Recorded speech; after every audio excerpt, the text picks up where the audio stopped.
दिल्ली के जश्न रेख्ता में ये अदाकारी का अदब को सलाम था।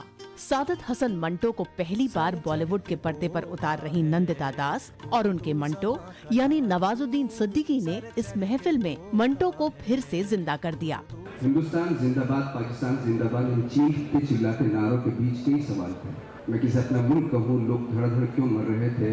4 साल मैंने उनके जिंदगी के लिए हैं, जो हम दोनों मुल्कों के लिए भी बहुत ही अहम 4 साल थे, यानी पार्टीशन के 2 साल पहले और पार्टीशन के 2 साल बाद। नेशनल और रिलीजियस आइडेंटिटी को अभी भी उछाला जा रहा है, तो वही सारे मसले बार बार आते हैं। तो कहीं ना कहीं मंटो को मैंने इसीलिए चुना क्योंकि मुझे आज के जो हालात थे उनके लिए कुछ अपना जवाब कहीं ढूंढना था। This is the first discussion that I've ever seen on Manto और मुझे काफ़ी नॉलेज मिली उनके बारे में जानकर। मंटो का एक बहुत बड़ा फलक है।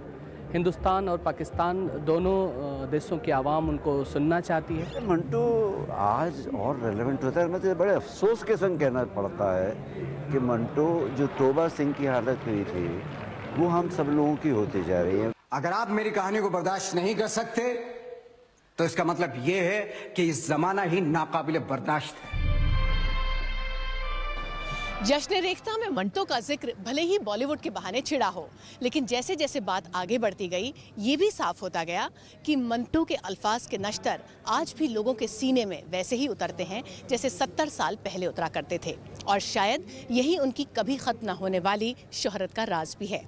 ऋतुल जोशी, उर्दू VOA, दिल्ली।